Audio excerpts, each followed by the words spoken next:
마르티니 추기경님의 모세생의 8번째 묵상, 마지막 묵상이죠. 제목이 모세와 백성이라는 제목으로 이렇게 여러분들에게 나누겠습니다. 그 묵상 포인트가 어떤 것이냐면 이런 거예요. 모세와 백성과의 관계. 모세는 이스라엘 백성들과 어떤 식으로 관계를 맺었는가? 여기에서 나아가서 예수님과 우리들의 관계. 예수님은 도대체 당시 제자들과 또 사랑하는 사람들과 어떻게 관계를 맺었는가에 관한 것이고, 그 차이점을 우리가 먼저 보는 것이죠. 그리고 두 번째 묵상 포인트가 아주 중요한 그 표현이 이렇게 나와요. 교부들의 표현. 우리가 교부라고 얘기를 하면은 초대교회부터 교회 안에 아주 중요한 그 신앙적 이렇게 방향을 정해주신 분들을 우리가 교부라고 하거든요. 그리고 늘 교회가 새로운 동력이 필요할 때, 또 새로운 개혁이 필요하고 변화가 필요할 때는 성서와 교부로 돌아가요. 늘 교회는 2000년 동안 그렇게 해왔거든요. 아주 중요한데 교부들의 말씀이 이런 게 있죠. 말씀이 줄어들었다. 말씀, 로고스죠, 로고스. 요한복음에서 말씀이 사람이 되시어라고 했을 때 그 말씀이 로고스라는 단어거든요. 그래서 말씀이 줄어드는, 그 다음에 말씀이 불투명해졌다라는 초대 교부들의 말씀을 인용을 해서 이게 도대체 부활하신 그리스도 안에서 이게 무슨 뜻인지, 우리 그 교육분 과장님이 아까 8번째 묵상 너무 어렵다라고 얘기하셨는데 바로 이 부분에 있는 것 같아요. 말씀이 줄어들었다, 말씀이 불투명해진다는 것은 무슨 의미인가? 그것이 두 번째 묵상 포인트고, 그리고 제일 중요한 그 세 번째 뭐 얘기하냐면 부활하신 예수님이 누구인가라는 거예요. 그러니까 굉장한 이 추기경님의 인사이트라고 생각합니다. 그 모세와 백성과의 관계에서 시작을 해서 예수님과 제자들과의 관계, 우리와의 관계로 나아가더니 나중에는 부활하신 예수님이 누구신지 이 얘기로 결론을 맺는 아주 그 탁월한 인사이트라고 생각이 됩니다. 우선은 모세는 큰 무리와 만난 인물이다. 그가 상대한 것은 늘 군중이었다라고 이렇게 얘기합니다. 모세의 삶 안에서 그나마 좀 복음적이라고 할 만한 것은 딱 한 번 나온다. 복음이라는 것은 예수님께서 우리에게 보여주셨던 그 복음이죠.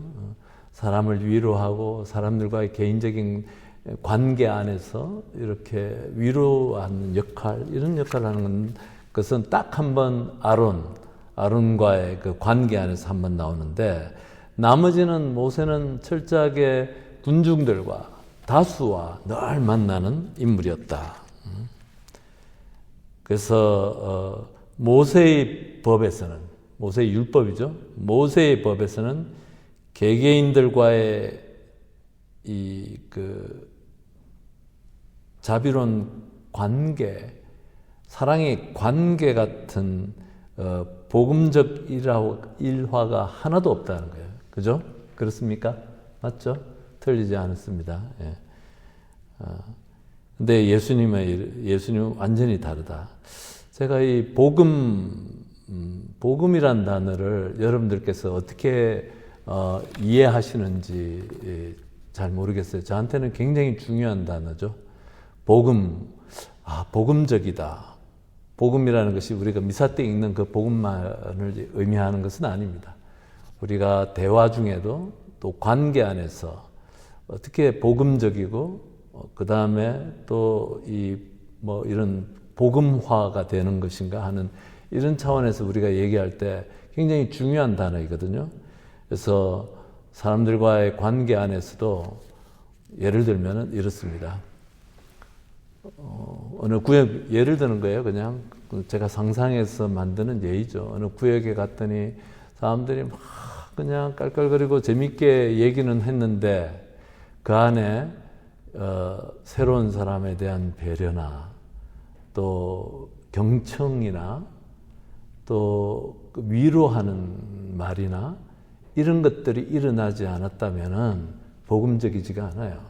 복음은 예수 그리스도의 삶인데 그 삶은 철저하게 나중에 제가 후반부에 얘기하겠지만 예수님은 인내하고 경청하고 참아주고 기다려주고 하는 힘을 실어주는 그 역할을 하는 것이 복음이고 복음적이라고 얘기하는 것이죠.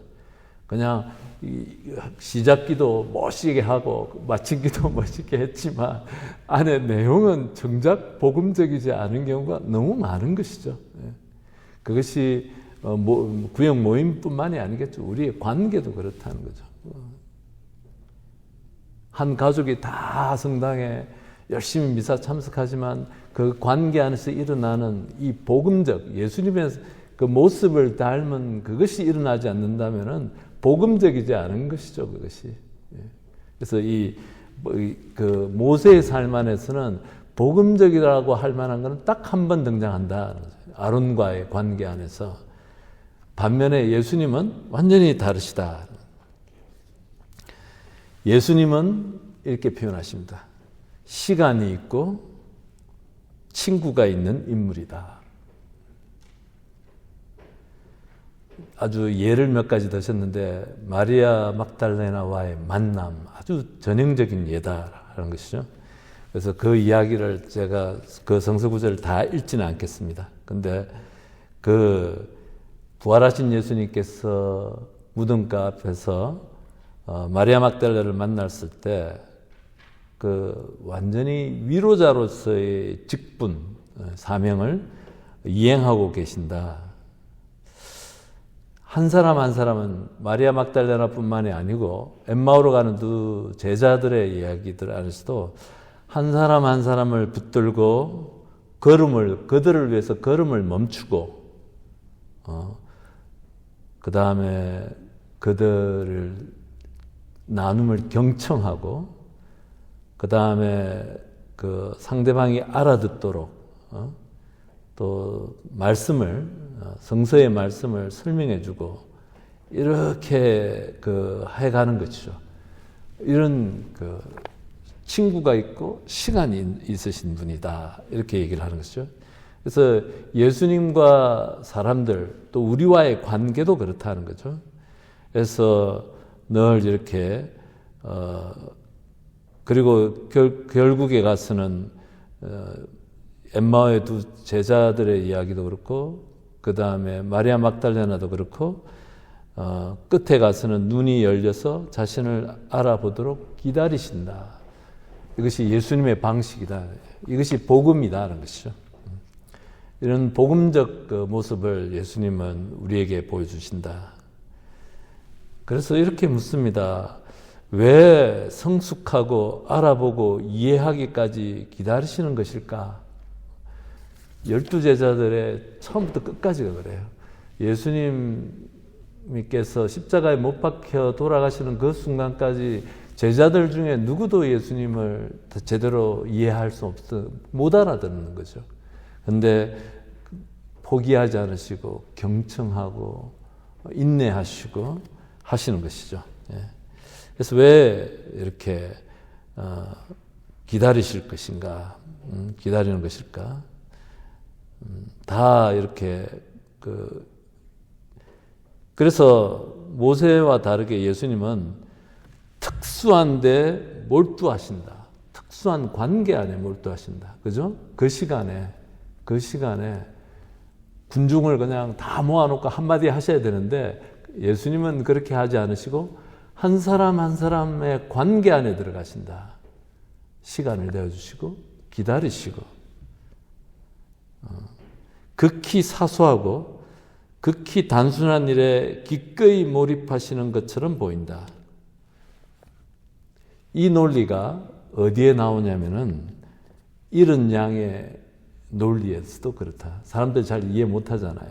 99마리를 놔두고 한 마리 양을 찾아 떠나시는 그 예수님.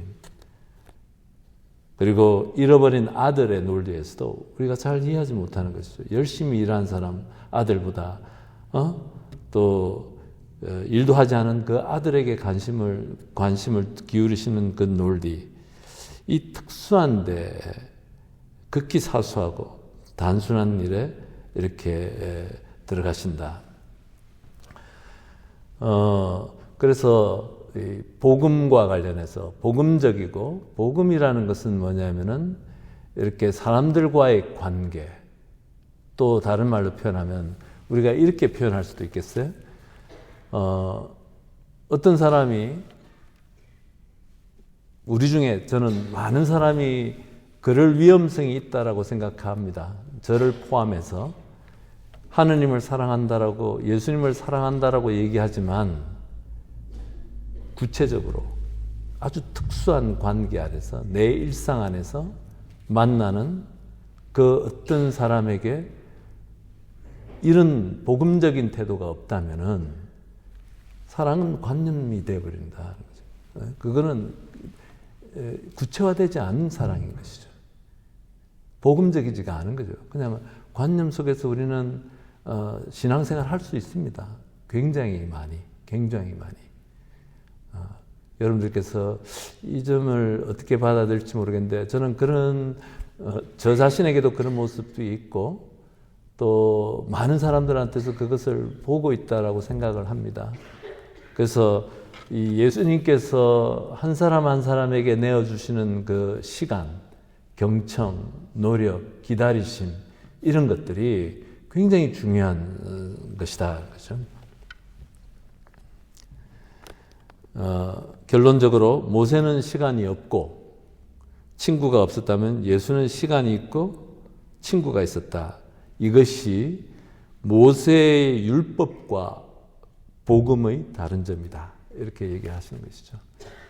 그래서 예수님의 그 위로자의 사명, 우리가 기억하면 좋을 것 같아요. 예. 세 번째로 그 말씀이 작아지다, 말씀이 줄어든다, 말씀이 불투명해진다라는 이 교부들의 말씀을 추기경님께서 가져오셔가지고 이것을 설명을 하시는 것이죠. 로고스라는 단어에 대해서는 여러 가지로 이렇게 해석이 가능한 희란 말입니다. 그래서 이거는 나중에 우리가 다시 얘기할 기회가 있을지도 몰라요. 요한복음 할 때 굉장히 자세히, 사실은 송공모 신부님의 요한복음서 할 때도 어느 정도 얘기했을 것이지만, 이 로고스에 대해서 요한복음서, 마르틴 추기경님께서 요한복음서 그 묵상에서 굉장히 자세히 설명을 하십니다. 몇 가지 그냥 중요한 것은 여러 가지로 해석할 수 있겠지만, 말씀으로 표현되는 하느님이시다라고도 우리가 표현할 수 있겠고, 로고스는 성부의 특성을 표시하는데 지혜, 보편, 전능, 전지, 무소부재 이런 것도 표현할 수 있겠고, 하느님의 완전무결한 발현이라고도 표현할 수 있겠고, 그 다음에 히라빈의 사고방식에 의하면은 모든 사물의 이치를 뜻하기도 하고, 저는 이 요한복음 1장에 나오는 그 로고스, 이것을 중국어 성서에서 그 길도자로 번역한 성서를 읽은 적이 있었거든요. 그렇게 해도 중국에서는 번역을 하는 것이죠. 예. 그래서 보편 이성이라고도 표현할 수도 있겠고, 만유의 이치라고도 이렇게 표현할 수 있는데, 이런 말씀이 불투명해진다. 보편적 말씀이, 하느님의 말씀이 시간과 공간 속으로 줄어들고 위축된다. 그죠? 그리스도의 탄생이 그렇습니다.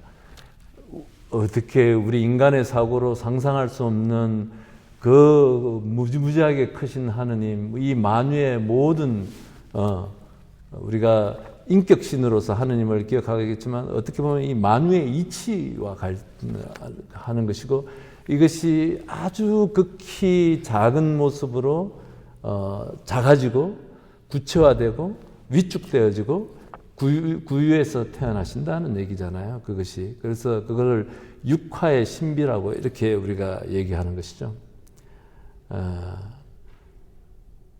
작아지고 부분적이 되어서 그렇기 때문에 인간이 접근할 수 있고 개별적인 관계를 맺을 수 있다라는 얘기를 하시는 것이죠.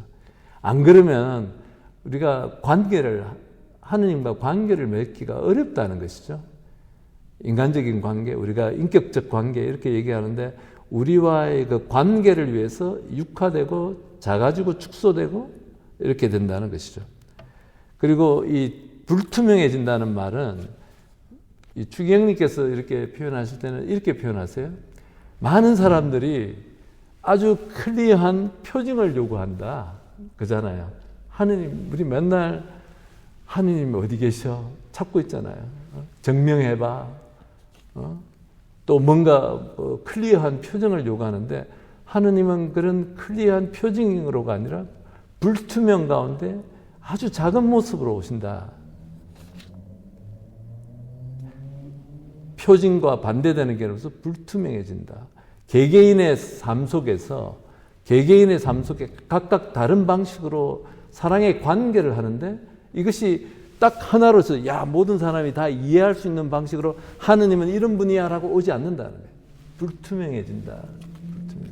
작아지고 개별적이고 그 얘기를 계속 이렇게 얘기하십니다. 그리스도 안에서 이 로고스 말씀이 계시되면서 조그맣게 되고 특수화되고 역사화되고 압축되고 불투명해지고 이렇게 교부들은 표현을 했다는 거죠. 그러니까 세상을 빛내시고 세상을 빚으시고 모든 지성을 비추어 주던 이 찬란한 말씀, 이 로고스가 한순간에 불투명해지고 이게 딱 누구나 보고 이해할 수 있는 방식이 아니라는 거예요. 개개인에게 맞춰서 그 상황 처지에 맞춰서 이렇게 불투명해지고 개인적 관계 안에서 그리고 작고 압축되어졌다라고 이렇게 교부들은 표현을 한다는 거죠. 우리는 하느님이 모든 인간이 같은 방식으로 이해할 수 있기를 모든 인간에게 똑같은 방식으로 나타나기를 바란다. 하지만 하느님은 작아지신다. 요 신비를 그리스도의 육화에서 우리가 바로 이 구유에 탄생하시는 그 예수님 안에서 우리가 좀 이렇게 알아야 되는 거죠. 저는 이것을 보면서 우리가 이 신앙생활을 할 때 가지고 있는 태도가 하느님을 제가 강론 때나 이럴 때 말씀드릴 때 이렇게 얘기하지 않습니까? 하느님을 윤리 도덕으로 이해하려고 하는 것, 또 하느님을 특별한 그런 사건 안에서만 보려고 눈에 띄고 분명한 이런 것으로서만 이렇게 다른 사람들의 그래서 우리가 다른 사람들이 하느님 체험한 책들도 막 읽고 이렇게 하는데 하느님은 그런 분이 아니시다. 하느님은 이 인간이 되시면서 작아지셨고 위축되셨고 불투명해지셨고 모든 사람 각각의 모든 사람 안에서 모든 것이 되시기 위해서라는 바오로 사도의 얘기를 하시면서 모든 사람 안에 각기 다른 방식으로 관계하시고 드러내시고 사랑을 표현하는 화상과 같이 사랑을 표현하신다. 이렇게 주기경님 표현하거든요. 그러니까 우리가 모두가 공유할 만한 그런 사랑들을 객관적으로 요구하지만 우리가 찾고 있지만 그런 하느님을 경험할 수 없을 것이다. 이제 그러면서 이제 부활하신 예수님으로 넘어가는 거예요. 이제 부활하신 예수님은 죽기까지 작아지신 예수, 멸시받은 사람들 중 가장 멸시받은 존재가 될 정도로 위축되어 버린 예수이시다. 부활하신 예수님, 작아지고. 예수님께서 부활하시기 전에는 시간과 공간에 얽매여 있었잖아요. 그죠? 한 곳에 계시면 다른 곳에는 계시지 않았는데, 이제 부활하신 예수님은 이제 시공간을 뛰어넘는 하느님의 신성을 보인다. 근데 그 신성은 뭐냐면 작아지셨기 때문에 하느님이 되셔서 모든 사람 안에 계신다는 거죠. 작아지셨기 때문에.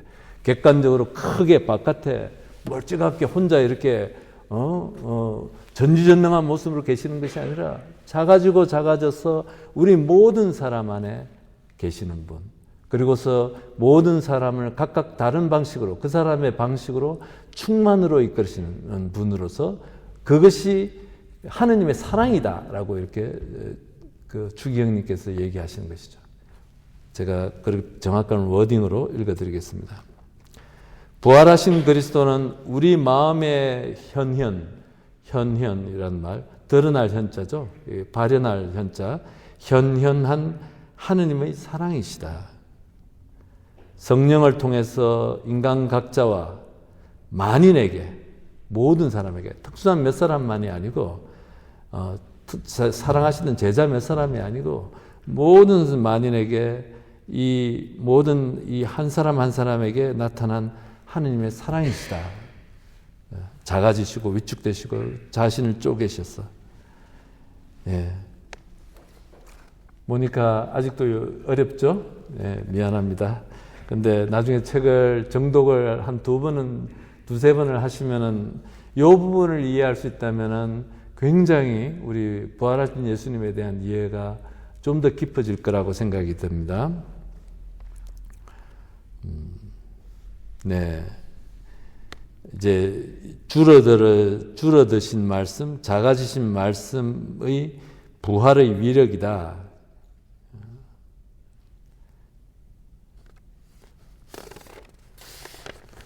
그래서 제가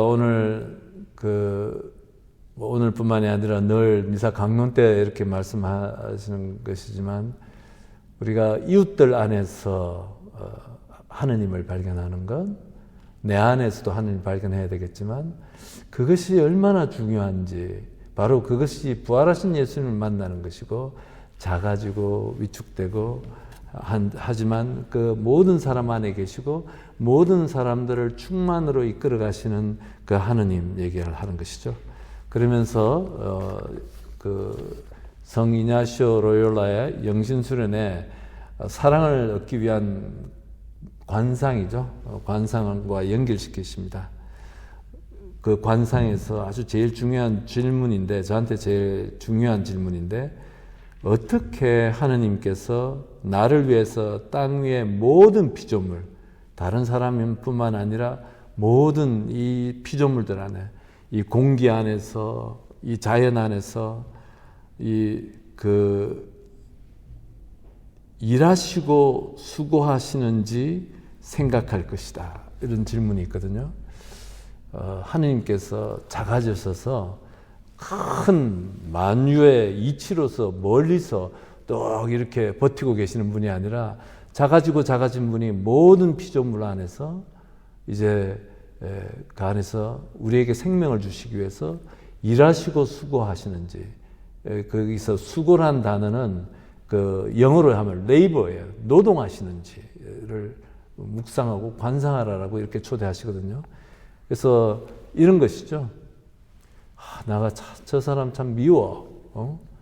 하지만 그 피조물 안에도, 그 사람 안에도 하느님께서 자신을 희생해서 목숨을 바치시면서까지 사랑하셨고, 그 사람 안에도 하느님께서 계시고 수고하시고 일하시고 있는 그 하느님을 발견하라는 초대인 것이죠. 우리가 이 안목이 떠져야지 부활하신 그리스도를 우리가 체험할 수 있는 것이죠. 하느님을 그냥 보편적 모든 사람이 다 알 수 있고 볼 수 있는 그 방식으로서만 찾는 것이 아니고, 예수님은 공생활 중에도 1대1로 만나셨고, 개인적으로 개인에게 시간을 내셨고, 그리고서는 완전히 작아질 수 없을 만큼 작아지셔가지고 위축되어서 십자가에서 돌아가시고, 이제는 그 부활하셔서 모든 사람 안에 계신다.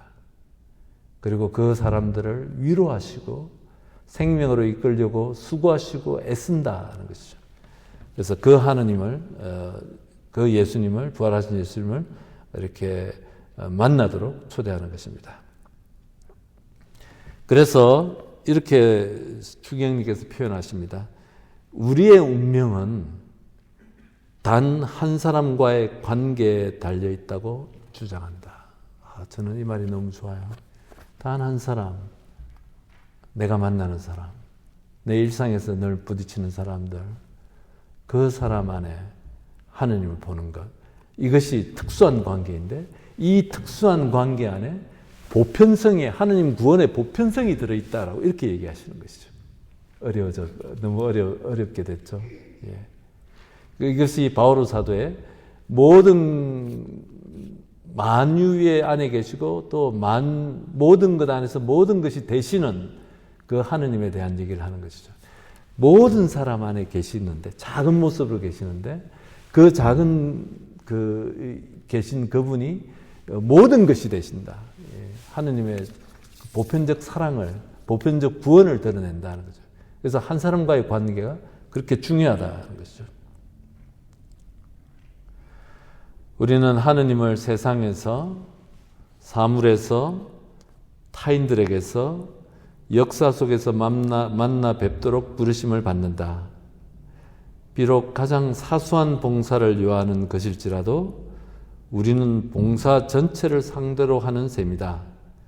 극히 작은 하나하나에서 우리는 거기 드러나는 하느님의 전체성을 만나게 된다. 이렇게 얘기하십니다. 이 말들은 기도하시고 묵상하세요.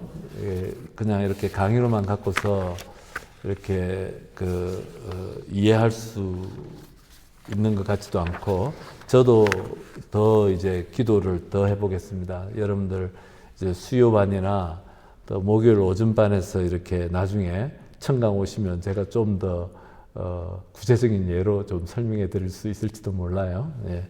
좋습니다. 오늘 기도 자료 조금 한번 같이 보고 마치도록 하겠습니다.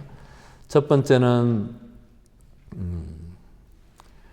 그러니까 이게 지금 4개로 나눠졌어. 그죠? 첫 번째는 큰 무리와 만난 모세. 두 번째는 예수와 막달레나. 한 사람 한 사람 개개인을 만나시는 예수님을 1번과 2번을 같이 묶었습니다. 그죠? 예. 그래서 예수님에게 좀 초점을 맞추면은, 예수님은 한 사람 한 사람은 붙들고 걸음을 멈추어 대화를 나누시며 상대방이 알아듣도록 정화의 과정을 걷도록, 그리고 결국에는 눈이 열려 자신을 보도록 기다리십니다. 그게 굉장히 놀라워요. 복음서 안에서 제가 요한복음 강의할 때도 이 사마리아 여인과 또 태생소경 눈을 떠가는 과정에 끊임없이 이 사람들 천천히 눈이 떠여져 가는 과정이죠. 예수님에 대해서 고백하는 것이 달라지는 것들을 이렇게 말씀드렸는데, 바로 그런 것이죠. 이것이 도대체 이런 예수님의 복음이 내 신앙 안에, 내 삶에 무슨 뜻이냐 이 말이에요. 지금 그거 질문하는 거예요. 우리는 복음이 이렇게 삐까번쩍한 표징으로 놀라운 사건으로 이렇게 하려고 하겠지만, 예수님 지금 전혀 다른 복음의 모습을 보여주고 계시잖아요. 우리 삶에 이런 예수님의 태도가 무슨 의미가 있느냐 이 질문하는 겁니다. 그리고 두 번째, 말씀이 작아지고 불투명해진다. 로고스가 말씀이죠. 그리스도 안에서 계시되면서 조그맣게 되고 작은 예수께서 작아지신 말씀께서 당신의 시간을 허비해 가면서 사람들에게 이렇게 사랑을 나누어 주는 것이죠. 이것이 복음이다. 복음. 복음은 윤리 도덕이 아니고 사랑을 나누시는 예수님과의 만남이 그것인 거거든요. 그래서 말씀이 시간과 공간 속으로 줄어들고 위축되는 것이고 그것의 결과가 부활하신 그리스도다. 그것의 완성형이 부활하신 그리스도이시다. 우리의 삶 안에 매 순간 어떤 순간에도 우리와 함께 하시는 그 부활하신 그리스도이시다.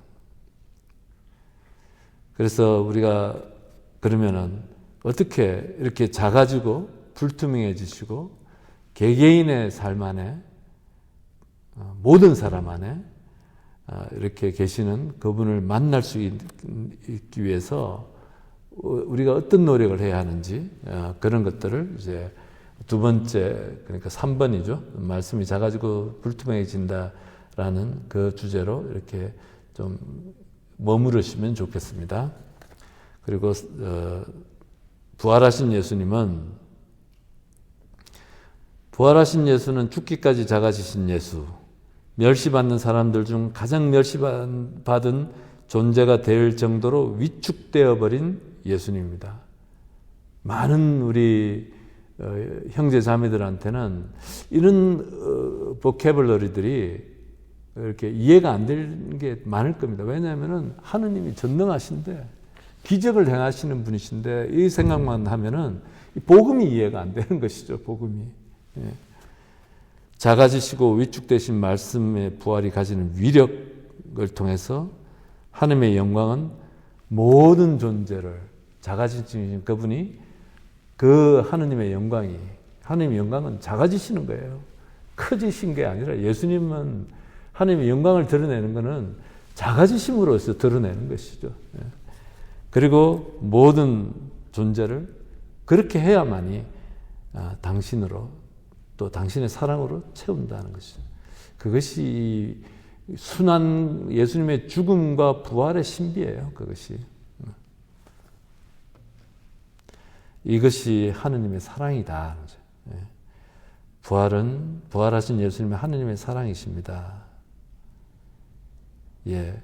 그러면 우리가 어떻게 이것을 삶으로 살아낼 수 있는지 부활하신 예수님의 하느님의 사랑인데 우리가 한 사람 한 사람 모든 사람뿐만이 아니라 모든 피조물 안에 계시는 이 부활하신 예수님 안에 계시면서 그 생명 하나하나를 하느님의 충만함으로 가득 채우려고 애쓰고 수고하시는 그 하느님을 본다면 나는 그러면은 무엇을 해야 하는가라는 질문을 하는 것이죠. 좋습니다. 오늘 이렇게 쉽지 않은 묵상인데 굉장히 중요하고 좋은 묵상이라고 생각이 됩니다. 그래서 최소한 2번 정도는 정독하시고 또 다음 주에 또 훌륭하게 나눠주시기를 기대하겠습니다. 마친 기도로 영광성을 바치시겠습니다. 자비로우신 주 하느님, 여기 있는 저희들 모두의 마음을 당신의 성령으로 이끌어 주셔서 부활하신 예수님을 또 작아지시고 위축되어지시고 불투명해지신 예수님을 우리의 삶 속에서 만나뵐 수 있도록 이끌어 주십시오. 영광이 성부와 성자와 성령께 성부와 성자와 성령의 이름으로 아멘.